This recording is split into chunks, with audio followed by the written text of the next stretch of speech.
Assalamualaikum warahmatullahi wabarakatuh. Di sini saya Nurlali Febriani, perwakilan dari kelompok 6, akan menjelaskan sedikit tentang materi bahasa Indonesia, yaitu penggunaan ejaan dan penulisan kata dalam karya ilmiah. Pertama, kita membahas tentang aturan ejaan yang disempurnakan atau EYD. Ejaan yang disempurnakan atau EYD dalam bahasa Indonesia itu memiliki 15 aturan.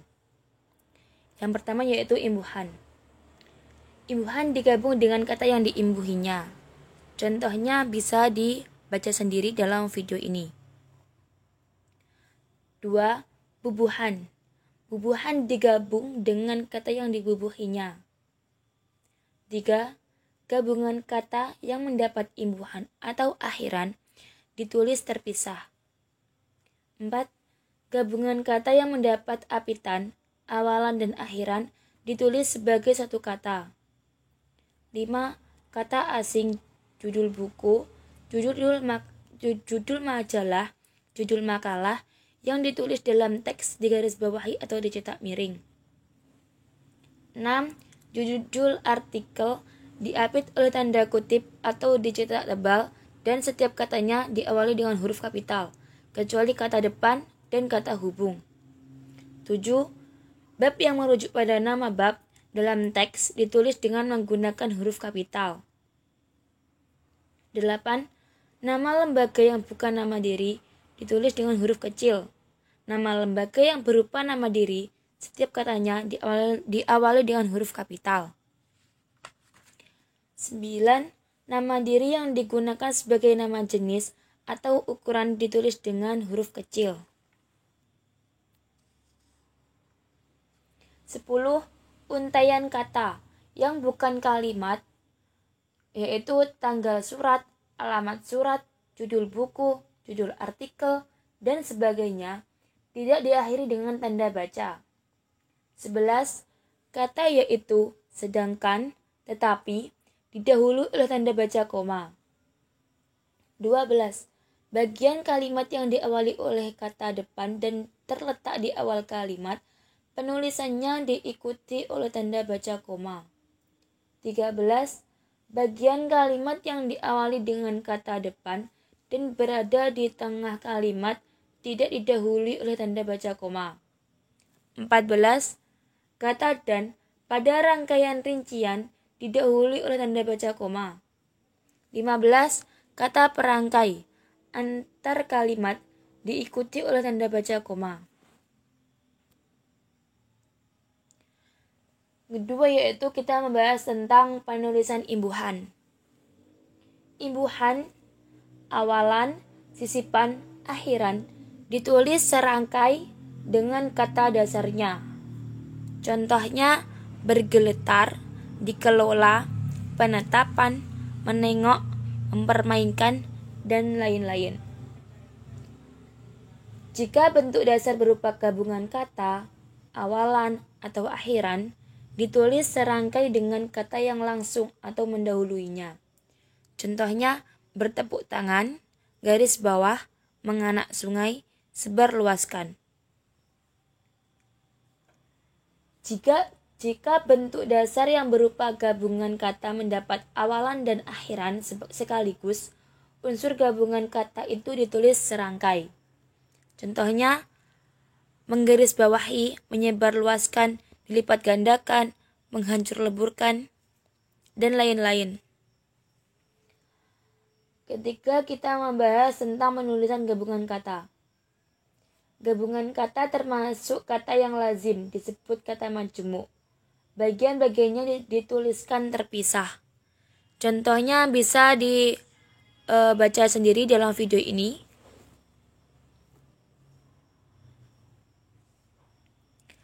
Keempat, kita membahas tentang penulisan kata depan. Perbedaan kata depan di dan awalan di. Kata depan di selalu diikuti oleh kata benda yang menyatakan arah atau benda. Sedangkan awalan di selalu diikuti kata kerja. Kata depan di dapat digantikan dengan kata dari. Kata depan di tidak dapat diposisikan dengan awalan me, sedangkan awalan di dapat diposisikan dengan awalan me. Perbedaan kata depan ke dan awalan ke. Seperti halnya ciri dari kata depan di, kata depan ke juga selalu diikuti kata benda yang menyatakan arah atau tempat. Sedangkan awalan ke tidak demikian.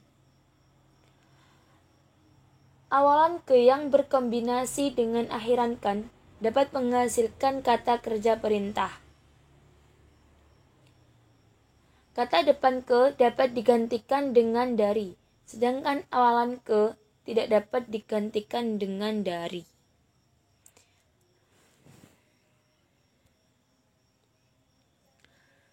Selanjutnya yaitu penulisan partikel.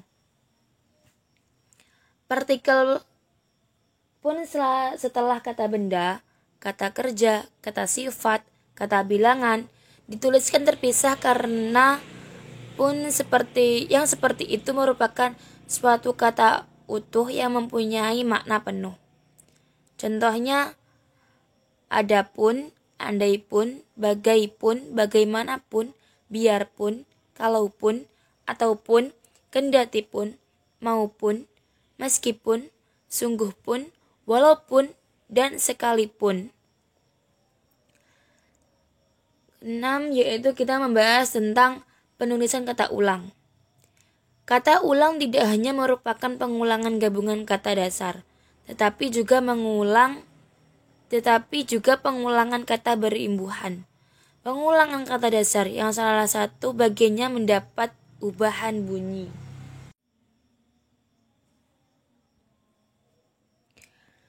Selanjutnya yaitu penulisan singkatan.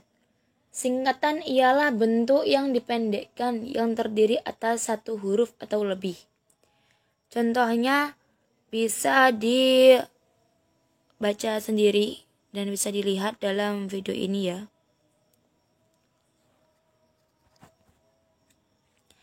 Delapan yaitu penulisan akronim. Akronim ialah singkatan yang berupa gabungan huruf awal, gabungan huruf, dan suku kata dari deret kata yang diperlukan sebagai kata. Syarat-syarat membentuk akronim.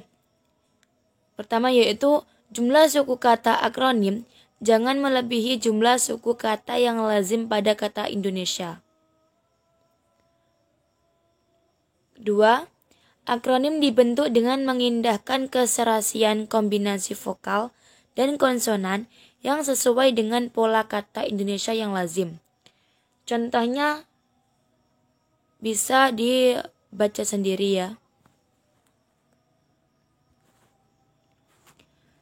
9 yaitu penulisan angka dan lambang bilangan.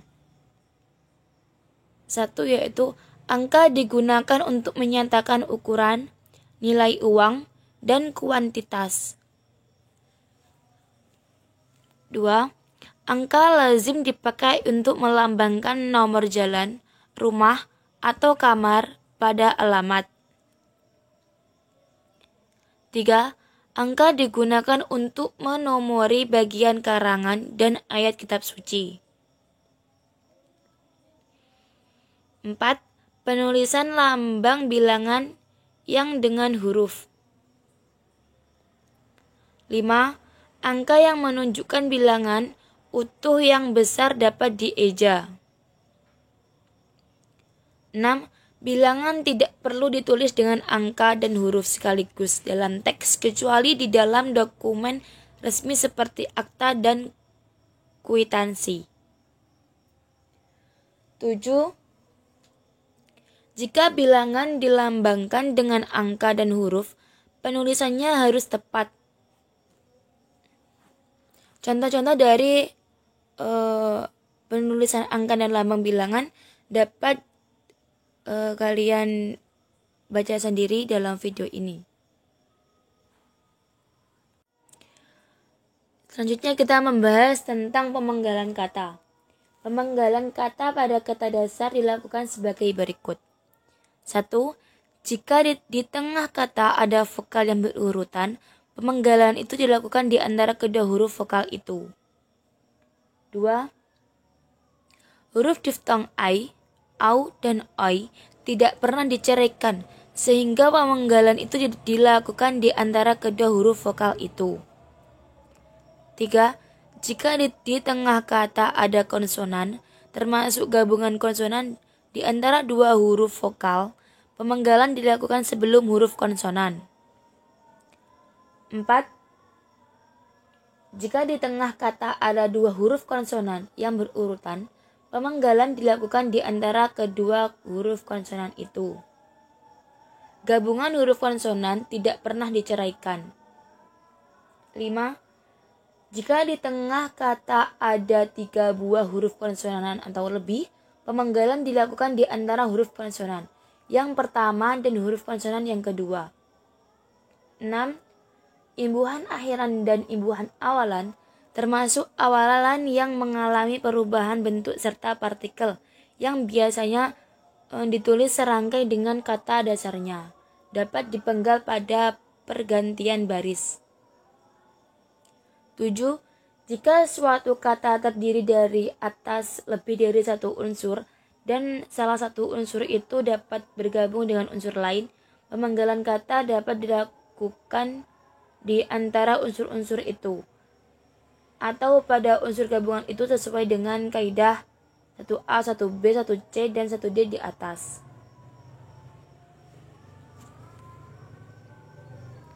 Contohnya dapat dibaca sendiri dalam video ini.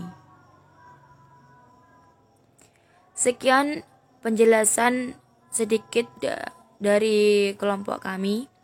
Apabila ada kurangnya kami mohon maaf. Sekian dan terima kasih. Wassalamualaikum warahmatullahi wabarakatuh.